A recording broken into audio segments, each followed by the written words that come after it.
Hello students, आज class का हमारा टॉपिक है स्टार्टअप प्रोसेस ऑफ कंप्यूटर या कहें बूटिंग। मीन्स हमारा कंप्यूटर कैसे स्टार्ट होता है, आज क्लास में हम ये देखते हैं। तो जैसे ही हम पावर बटन ऑन करते हैं तो हमें लगता है हमारा कंप्यूटर स्टार्ट हो गया, जबकि एग्जैक्टली ऐसा नहीं है। पावर बटन ऑन होने से लेके जो हमारे को स्क्रीन विजिबल होती है उसके अंदर सीरीज ऑफ टास्क परफॉर्म होते हैं और यही टास्क आपके बूटिंग प्रोसेस के अंदर आते हैं। तो हम सिंपली कह सकते हैं कंप्यूटर को स्टार्ट होने का प्रोसेस आपका बूटिंग प्रोसेस कहलाता है। तो बूटिंग प्रोसेस को हम बेसिकली 5 स्टेप्स में डिवाइड कर सकते हैं और फर्स्ट स्टेप में होता है पावर ऑन करना। तो जैसे हम पावर ऑन करते हैं तो इसमें क्या होता है, हम एक्सटर्नल सोर्स से कंप्यूटर हार्डवेयर को लाइट सप्लाई करते हैं और सिर्फ ये एक ही स्टेप होता है जो कंप्यूटर यूजर्स के द्वारा इनिशिएट किया जाता है, मतलब यूज़र के द्वारा परफॉर्म किया जाता है और जो रिमेनिंग टास्क हैं वो सारे कंप्यूटर सिस्टम द्वारा ऑटोमेटिकली परफॉर्म होते हैं। तो जैसे आपने ऑन किया, हमारी पावर सीपीयू तक पहुंची और सीपीयू क्या करता है, जो हमारी उसकी जो रीड ओनली मेमोरी है उसमें कुछ कोड लिखा होता है उसको एग्जीक्यूट करता है और फिर हमारा जो ऑफिशियली बूटिंग प्रोसेस है कंप्यूटर का वो स्टार्ट हो जाता है। तो जिसको रोम के बारे में नहीं पता, तो हमने लास्ट जो लेक्चर्स थे उसमें मेमोरी के बारे में पढ़ा था, तो उसको रेफ़र करो तो आपको समझ में आ जाएगा कि रोम क्या है। बेसिक लैंग्वेज में मैं लेमैन लैंग्वेज में बता देती हूँ। जैसे हमें भी कोई टास्क परफॉर्म करना है तो हमें मेमोरी की रिक्वायरमेंट होती है, हमें कुछ याद नहीं रहता तो हम कोई काम नहीं कर सकते। ऐसे ही कंप्यूटर जब कोई काम करेगा तो वो डेटा या कहें वो काम उसके मेमोरी में होगा तो ही कंप्यूटर परफॉर्म वो काम कर पाता है। तो ऐसे ही सबसे पहले वो मेमोरी से कुछ डेटा लिखा है उसको रीड करता है और फिर हमारा बूटिंग प्रोसेस स्टार्ट होता है। जैसे सीपीयू स्टार्ट होता है तो वो क्या करता है, कंट्रोल किसको देता है, बायोस को देता है। अब बायोस क्या है वो मैं आगे बताऊंगी। फिर बायोस क्या करता है, पोस्ट प्रोसेस स्टार्ट करता है। पोस्ट होता है पावर ऑन सेल्फ टेस्ट। इसमें क्या होता है, इस टेस्ट में जो आपका सेकंड स्टेप है बूटिंग का, इसमें ये चेक करता है कि कंप्यूटर के जितने भी हार्डवेयर कनेक्टेड है कंप्यूटर से उन तक पावर सप्लाई पहुंची है या नहीं पहुंची। जैसे हम देखते हैं, हमने पावर ऑन किया तो पावर ऑन करने के बाद मतलब मेरा कहने का मतलब है सीपीयू का बटन ऑन किया तो माउस में भी एक लाइट ब्लिंक होती है, सीपीयू में भी एक लाइट ब्लिंक होगी और आपका कीबोर्ड है उस पर भी एक लाइट ब्लिंक होती है। तो वो लाइट ब्लिंक से यही चेक करता है कि हाँ ये इनमें पावर पहुंच गई है या नहीं पहुंची। तो पावर ऑन सेल्फ टेस्ट का यही काम है, वो कंप्यूटर से जुड़े हुए जितने भी हार्डवेयर्स हैं ये चेक करता है वहाँ तक पावर प्रॉपरली लाइट पहुंची है या नहीं पहुंची। ये 2-3 जो मैंने एग्जांपल दिए वो आपको दिखते हैं इसलिए इनके एग्जांपल है। इसके अलावा भी जितने भी हार्डवेयर कनेक्टेड है जैसे कि इसकी हार्ड ड्राइव वगैरह, सब पे ये चेक करता है कि वहाँ तक पावर पहुंची है या नहीं पहुंची।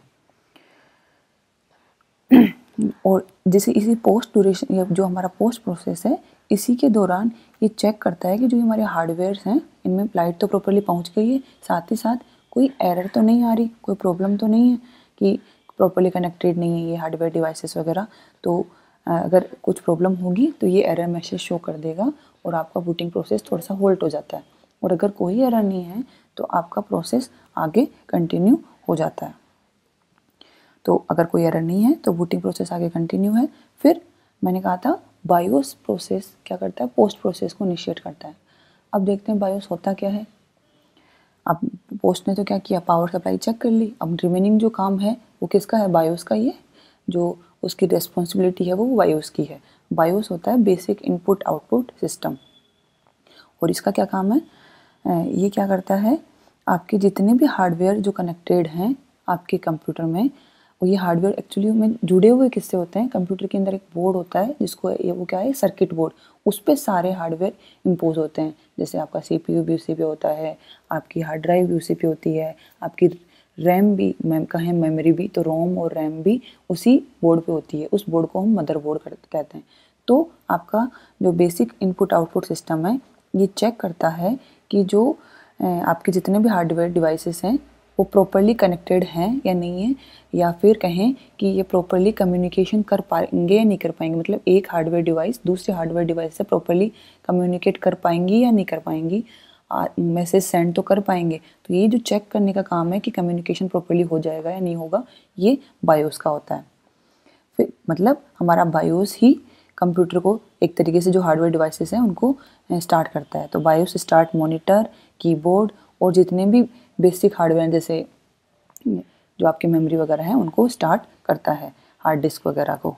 तो BIOS start monitor, keyboard and some basic check to make sure that the computer is working properly, मतलब आपके सारे हार्डवेयर प्रॉपरली वर्क कर रहे हैं या नहीं कर रहे, ये काम होता है आपके बायोस का।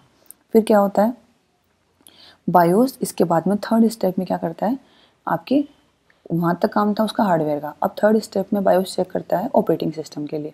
ऑपरेटिंग सिस्टम भी हमने लास्ट लेक्चर्स में देख लिया था, ऑपरेटिंग सिस्टम हार्डवेयर नहीं है, ये एक सॉफ्टवेयर है। और अब थर्ड स्टेप में बायोस ऑपरेटिंग सिस्टम के लिए देखता है कि ऑपरेटिंग सिस्टम कहाँ है।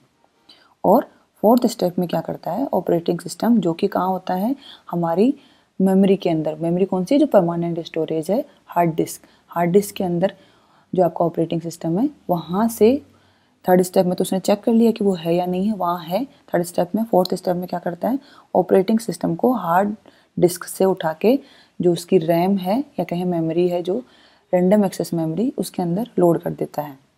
और जैसे ही आपका जो ऑपरेटिंग सिस्टम है वो रैम के अंदर लोड हो जाता है तो आपका कंप्यूटर स्टार्ट हो जाता है, मतलब आपको जो डेस्कटॉप पे स्क्रीन है वो दिखना स्टार्ट हो जाती है। जो आपका विंडोज़ का आइकन आता है वो दिखना स्टार्ट हो जाता है। वो विंडोज़ ही क्या है, आपका ऑपरेटिंग सिस्टम है। मतलब ऑपरेटिंग सिस्टम आपका लोड हो गया, मीन्स आपका कंप्यूटर स्टार्ट हो गया है। और जैसे ही आपका ऑपरेटिंग सिस्टम लोड हो जाता है, बायोस अपना कंट्रोल किसको ट्रांसफ़र कर देता है, ऑपरेटिंग सिस्टम को। अब बायोस बहुत ही छोटे मोटे काम करेगा, जो मेजर काम है कंप्यूटर का हार्डवेयर आप करेंगे, मतलब सीपीयू करेगा और आपका ऑपरेटिंग सिस्टम काम करेगा। ऑपरेटिंग सिस्टम का के बारे में क्या है और ये कैसे क्या क्या काम परफॉर्म करता है, हमने ऑपरेटिंग सिस्टम वाले लेक्चर में देख लिया था। तो मीन्स कंप्यूटर के पावर ऑन करने से लेके आपका ऑपरेटिंग सिस्टम रैम के अंदर लोड होने तक का जो प्रोसेस है वो बूटिंग प्रोसेस कहलाता है। तो अगर एग्जैक्टली आपसे कोई बूटिंग की डेफिनेशन पूछें तो हम बोलेंगे कि ऑपरेटिंग सिस्टम का जो लोड होने का प्रोसीजर है वो ही आपका ऑपरेटिंग सिस्टम का रैम के अंदर लोड होने का प्रोसेस है, वो ही आपका बूटिंग प्रोसेस कहलाता है। अब आपके दिमाग में आ रहा होगा कि जो हमारी हार्ड डिस्क है वो भी तो मेमोरी है और रैम भी हमारी मेमोरी है, तो रैम के अंदर ही क्यों लोड करना है। क्योंकि जो रैम है, जो सीपीयू है, वो डायरेक्टली एक्सेस सिर्फ रैम को कर सकता है। तो सीपीयू की मेमोरी एक्चुअली हम कह सकते हैं कि रैम, अगर रैम में जो होगा वो ही सीपीयू कर सकता है, जो रैम में नहीं होगा वो सीपीयू को याद नहीं होगा और मतलब वो काम सीपीयू नहीं कर पाएगा। जैसे हमारी मेमोरी में कुछ नहीं है तो वो काम हम नहीं कर सकते, ऐसे ही सीपीयू की मेमोरी हम कहें रैम है तो रैम में जो काम नहीं होगा वो काम सीपीयू नहीं कर सकता। तो जो भी हमें काम करवाना होता है वो रैम के अंदर होना ज़रूरी होता है, इसलिए पहले हम ऑपरेटिंग सिस्टम को रैम के अंदर लोड कर देते हैं, तभी हमारा कंप्यूटर स्टार्ट होता है। तो ये है बेसिक सारा आपका कहें बूटिंग प्रोसेस के बारे में। तो हम कह सकते हैं पावर बटन ऑन करने से लेके आपको जो ये स्क्रीन दिख रही है, ये स्क्रीन दिखने तक का प्रोसेस ही आपका बूटिंग प्रोसेस है। तो आज के लेक्चर के लिए इतना ही। Thank you.